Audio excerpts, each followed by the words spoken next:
Yo. Hello. Welcome, everybody. This is the Build and Grow with Real Estate Show. My name is Judah Huber. I am a realtor and a real estate investor. This guy right over here is Josh Weidman. He is a hard money lender and a real estate investor. Josh, that is a shirt. It is doing all kinds of crazy things with the camera.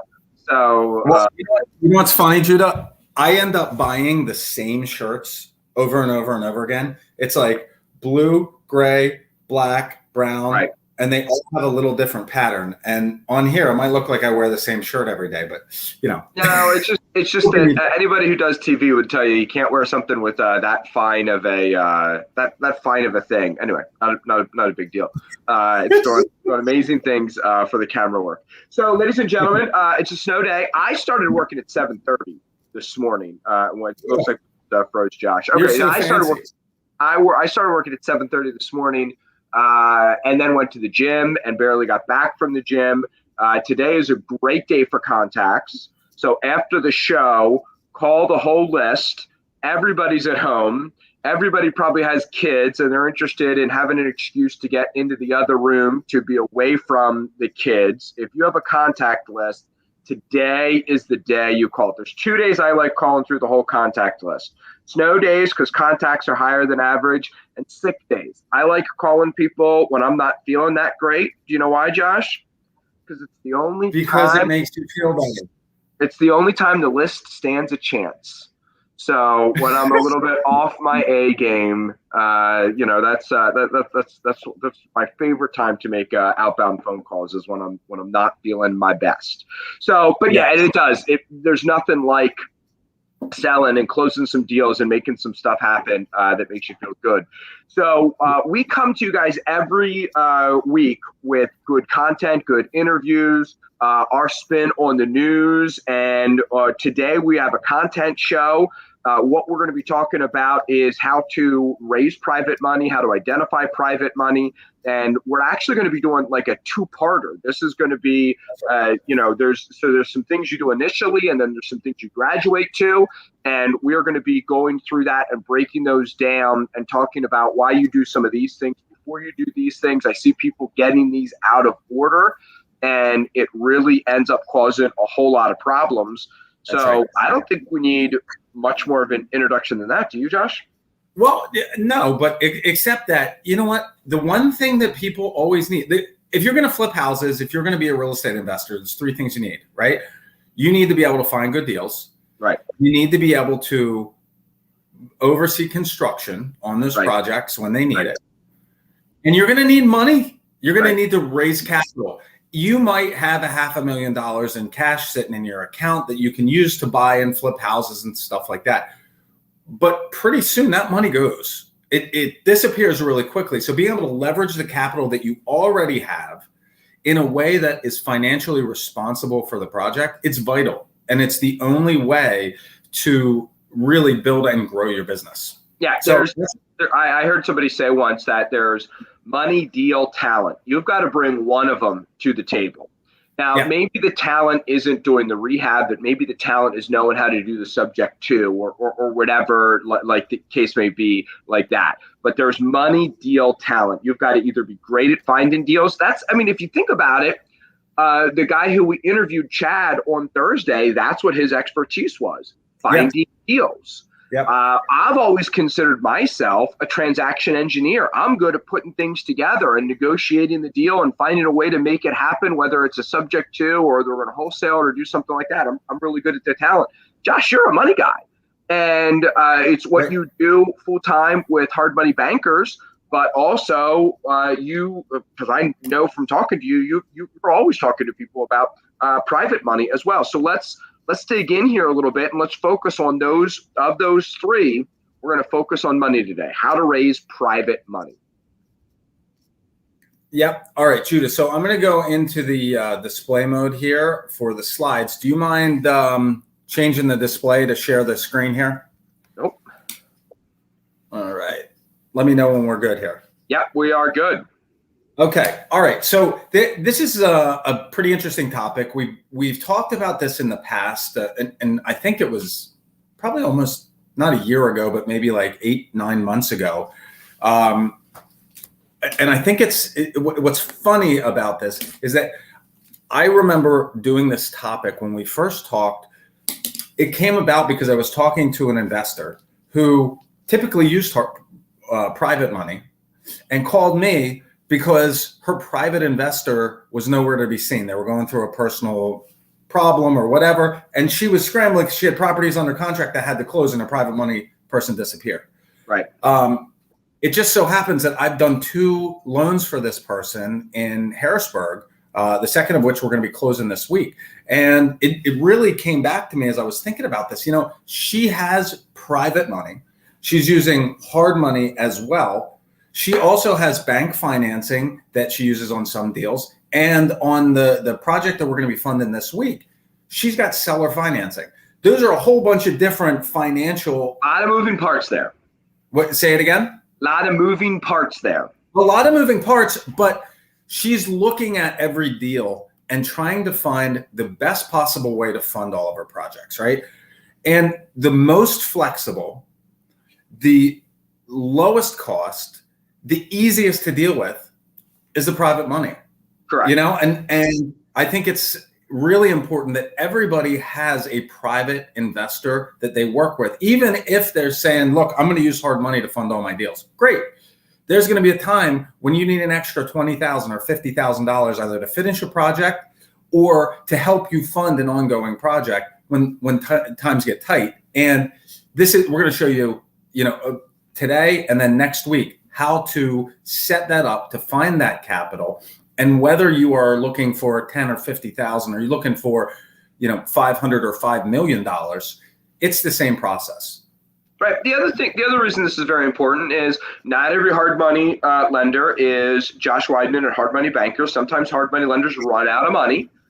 Sometimes hard money lenders can't close in time. They need a week or 2 to close. So again, these are not problems that Josh would have, and this is not a Josh Weidman commercial with hard money bankers, but there can be challenges and problems with using hard money.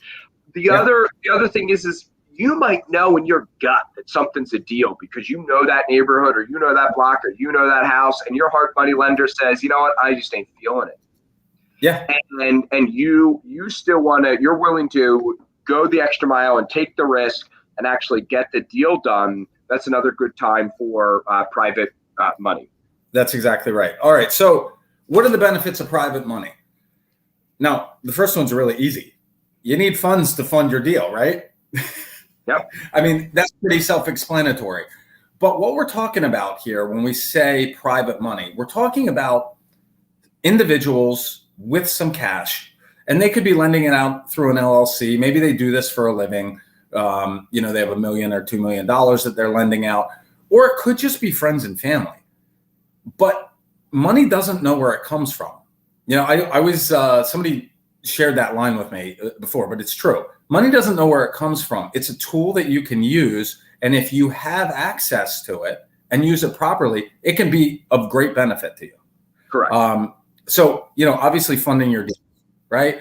The second reason or second benefit is the supplemental funding. There are a lot of people that I talk to that are just getting started in real estate, and let's say you have $10,000 laying around that you want to put to work. Well, it's really hard to get into an investment project with 10 grand. Right. Would you agree? Yeah, absolutely. Right. I mean, you need some working capital, and depending on the size of the deal, $10,000 might be your closing costs. I mean, it's something if you're looking really to get started in real estate investing and you've got 10 grand, that might be part of what you paid for marketing. That might be part of what you paid for licensing and subscriptions to different websites and other things like that. 10 grand does not get you very far at all. Well, that's exactly right. And so you're going to need a supplement sometimes for a deposit. Sometimes you'll find a lender that, they'll lend on the property so you can buy it, but they're not going to pay for the construction costs, or you're able to get a property that is a bankable property and you can get a mortgage at 2.89%, right? And then you need the money to fix it up. Well, this is a good spot for it. And then the arbitrage, just what's missing. Let's say you're buying a property and flipping it, and the hard money lender needs you to bring $35,000 to closing in order to fund your $250,000 deal, that's a small amount of money that you have to bring, but it could be a mountain. It could be an insurmountable mountain if you don't have access to that money. So these private lenders will lend you the funds to go in and cover maybe your closing costs and your down payment on the house, so you can truly be zero out of pocket. Yeah, and I want to make another comment here. The biggest benefit. Can I make one comment here, Josh? So, and I apologize, dear listeners, there's a little bit of a delay. So Josh and I might be stepping on each other more than what we intend to here today. So when you are developing your relationship with your private money lender, they might not be willing to give you 100% of the construction costs right up front. They might want you to fund those, or they might not be willing to pay for the closing costs. They'll say, hey, I'll give you the rehab money in this, or they might start at 10%, but you could work them down to 5 or 6 or 7%. These are relationships where as they get comfortable with you, you might be able to do better. I have a friend and he does nicer rehabs. He does not even write his EMD check. His hard money or his private money lender gives him the money for his earnest money deposit, what he puts down even to get the property under contract. That all comes from his private money lender. But don't think, oh, I'm struggling, I'm challenged, I can't do real estate because my private money lender won't do everything for me right away and I've got to fill these gaps. Listen, you've got to do the work. You got to do the push-ups to have the muscles, and then once you have the muscles, the push-ups are easier. So the first couple deals are going to be really difficult, even working with a private money lender, but you build up a credibility and track record with them, and then you can get all these benefits. What I'm saying is this. Here's what I wanted to say. Josh just listed a whole bunch of benefits. You might not have access to them with every private money lender right out of the gate, but those are all benefits that will be there for you if you continue to do what you're supposed to do and continue to develop the relationship. Well, and Judah, sometimes when you're looking at these deals and you're starting to work with a lender for the first time, they're going to cover their risk, right? Right. Or sometimes they won't. It depends who it is. But like I have a new lender that I just started working with, a private guy, who he was willing to lend me money to purchase the property because the as-is value was significantly higher than the purchase price. But he didn't want to be involved in the construction. Now, this is our first deal together. And at the time, he's telling me, I have a few $100,000 to invest. As the project has gone on here, Judah, now all of a sudden there's 3 to 10 million in capital that he'd like to deploy. So, it's about relationships. That's the bottom line. And right. The more credibility and the more success that you build with those investors, and the better of a track record, the more flexibility you're going to have. So in the beginning, you're going to be, you can set your rules. This is my favorite part of private money. You can set the rules on how you get funding, on how that money is secured, on how it's deployed to you. There's a lot more flexibility when you're presenting this, because a lot of times private lenders, they didn't even think about being a lender in the first place. Right. They didn't even think about it. You approach them. So setting your own rules, there's quick funding at your fingertips. I mean, I have friends and family that for 10 years, I've talked to them about investing in private mortgage notes or investing in one of my projects. And all of a sudden they want to jump in. And, the longer track record I have, the more phone calls I get from people that I thought would never invest with me. It's a big deal. So you can have quick funding at your fingertips and lower cost funding. I mean, we talked about this in prior shows, but let's say that you have a hard money lender that is, 5 and 15, right? That might work for you in a lot of situations, but if you can get the same money for 9% or 8%, that's a heck of a lot more than what an investor is going to get in the public market, unless they're, on Wall Street bets or, something like that. But typically it's going to be a better return and a more conservative investment than you're going to see in the stock market as things are a little crazy now. And you're going to be paying less. So that's a big deal. Yep. So where do we start with finding the money? Who do we go to?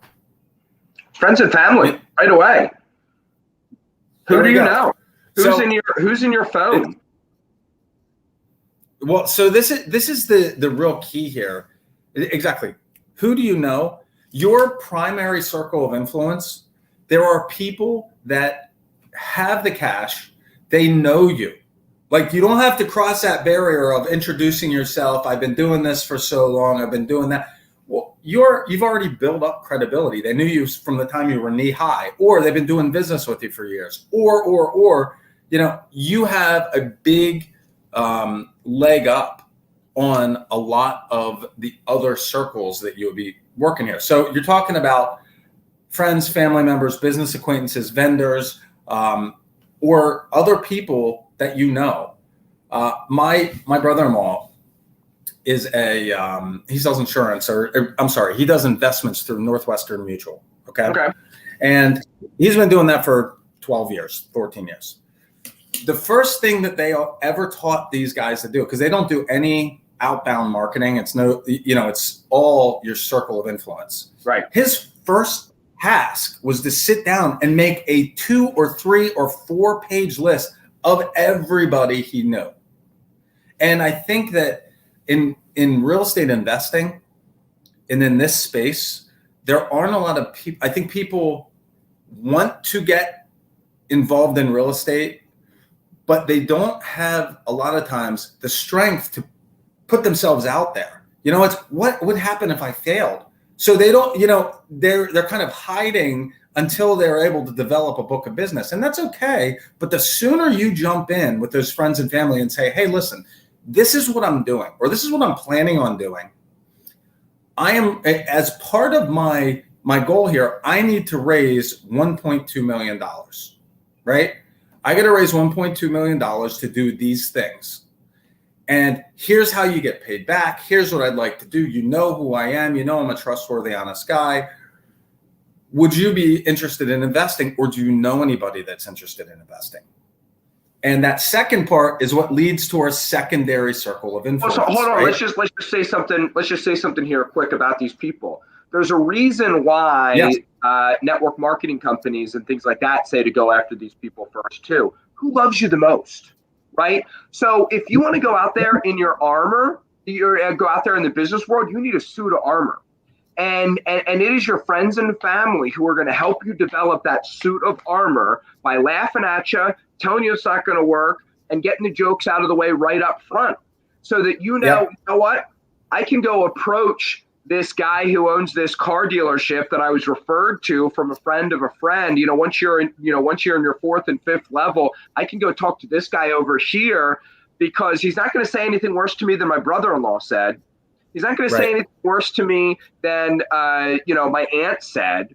So you can feel confident talking to other people, and guess what? You might screw up and get some money out of some of these people too. The worst thing that can happen is that it's great practice, and the first time you're pitching the big dogs isn't the first time you've gone through your pitch. You've given it to friends and family. A friend of mine just recently wrote a book, and I was texting him earlier today, hey, I would make this change and this change. Hey, this is some things that I see here, because it's like kind of beta testing this book, and he wants to do some more stuff with it. And I'm helping him by giving him a critical eye. Go to your friends and family first, because they will help you. It's great practice. And they will tell you what's wrong with your pitch. Yeah, that's exactly right. That's exactly right. One thing that I'm going to piggyback on what you just said and have to add on to, and that is, a lot of times I see people, they use their friends and family to practice their pitch, but they present it to them as if they're practicing their pitch. Oh, absolutely. And so, oh, absolutely. Right? Yes. Yeah, don't do that. Right. Don't do that. Go in as if they are Joe Schmo off the street and give your presentation with as much gusto and as much close as you would anybody else. And when they say, well, Josh, that's great, I'm not really interested at this time, you say, I get it. I understand. You're probably looking at this and saying, man, this is a harebrained idea and this and that. And the other thing, it's a little bit outside of what you've seen before. And that's okay. Who do you know that might be interested in taking a look at some of this stuff? Because I know, your doctor was talking about investing in that house, or your friend from college, or this guy that you work with, or your boss who has all this cash that he doesn't know what to do with. And putting that out there and bringing that into the conversation, it does a lot in giving you the strength to then close them. Right. I mean, maybe your uncle's like, listen, I don't feel like giving you this cash right now. I'm a little, I can't do it at this time, whatever. No problem. I understand. We'll talk some other time. And then you go back and you can rehash those leads. So the secondary circle are friends and family and personal acquaintances of your primary, your primary circle of influence. I guarantee that somebody in your family knows somebody that would lend you money. I guarantee. Let me say something. And the nice thing about that second sphere of influence. Let me say something here. You've got to do exactly what Josh did. Yep. You've got to do exactly what Josh did. Don't if I was pitching Josh, I don't know where Josh goes to church. I don't know how big Josh's church is. I only kind of I'm 80% sure that Josh even goes to church, right? But if I was pitching Josh, I would say, Josh, what about that guy from your church? The guy who no one really knows has got money, but you kind of always had a sneaky suspicion that he probably has money. Dude, I'd love to take that guy out for coffee. Yep. Gosh, who did you go to college with that was kind of an idiot in college and couldn't even play beer pong? And now they're like VP of their company and probably bringing in $300,000 a year and probably have $40, $50, $100,000 to invest. Come up with some scenarios to get Josh thinking. Even if you don't specifically know Josh's sphere of influence, come up with some generic things to get Josh thinking. Does that make sense? Right. Yeah. Well, and this is the whole thing. So many sales are made after the appointment. Right. Especially investment type sales. Because what you're doing is you're pitching somebody on an idea. And sometimes it takes time for that to kind of trickle in. And they might have a great feeling about you, but they want to take a look at the financials. They want a background check. They want to look at other, other options, I guess, or other. They want to go and research what you're telling them to make sure it's the case. Well, if you go in there and you pitch hard and you lay it out there, just because they say, well, let me think about it, or whatever, put them in a follow-up sequence and you come back and talk to them later. These secondary sources are great because they're warm. Oh, well, my friend Mary said that her nephew Josh has a deal that he wants to fund. And it kind of goes from there. Like, oh, well, at least listen to what they have to say. You know what I'm saying? So that's, I think, a big part of this as well, is like realizing that just getting your foot in the door can be difficult. But if you get your foot in the door, it can make things a heck of a lot easier, at least in your presentation. And then you've got the tertiary source. These are people that are outside of your network. They're people that you don't know. They don't know you. They don't know your business reputation or your background. The tertiary group is the largest group, but it's also one of the hardest to break through. All right, so let's go. How do you get started? How do we get started? What are we doing here, Judah? Well, the first thing you do is you hit the phones. You make a list and you start pounding the phone and you start calling people, and you just set up. Here's the thing, and we should do a whole thing on this, right? So you just book the appointment, and there's 4 things that I say. Hey, Josh, I got something I want to show you. It may or may not be for you. That's totally fine. It's only going to take about 15 to 25 minutes. What works best for you? It's Monday and it's kind of snowing, so I could do Tuesday. Let's do tomorrow morning at 9 o'clock, or would Wednesday around 2 o'clock in the afternoon work better for you? Yeah. Hey, listen, and then Josh is going to say back to me, hey, listen, Judah, Josh, I want to get together. I want to pitch you a business idea. It's not network marketing. It may or may not be for you. I only need about 35 minutes of your time. If it's not for you, flush it. No big deal. I don't want to get into all the details here on the phone. Wait, can you tell me a little bit about it? Absolutely. I can tell you all about it, Josh, when we get together. What works better for you, Tuesday morning or Thursday afternoon?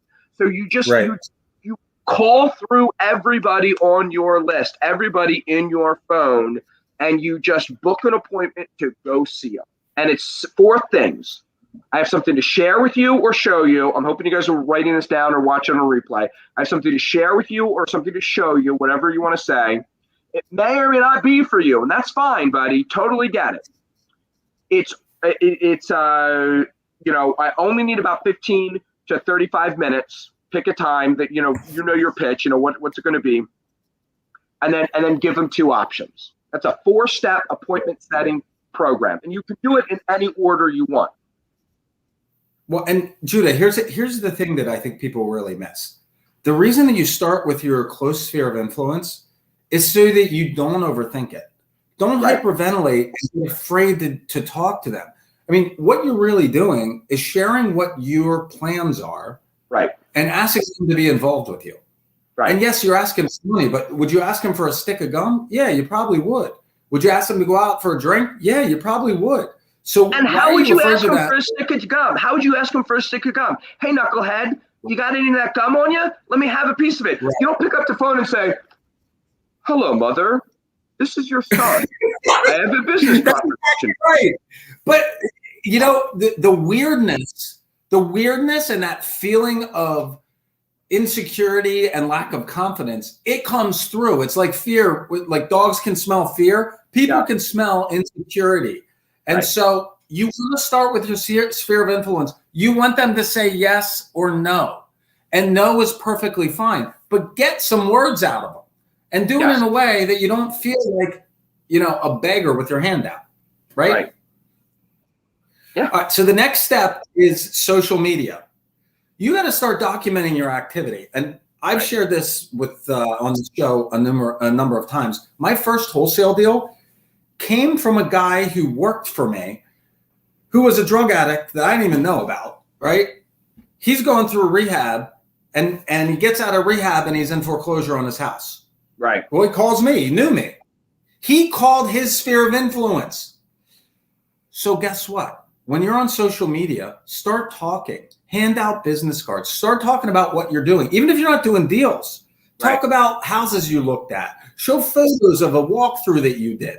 Push your success stories. If you do an investment and your uncle funded the deal, make sure you put on social media, hey, thanks to Uncle John for giving me this $120,000 to get this project done. Maybe you don't want to do details, but maybe it's like, thanks to Uncle John. Right. Close family member gave me some money. Working out really great, appreciate it, and so you talk about what's going on, right? So today, take a picture of yourself walking through the snow to go walk a property, or take a picture and say, was going to go walk 18 investment properties today, couldn't because of the snow, and it really bothers me. Whatever, like whatever activity you're doing. Just be real about it and tie it into real estate investing so people know what's happening. Well, and think about this. Imagine Aunt Marv, right? Aunt Marv just gets an inheritance that she didn't even know about.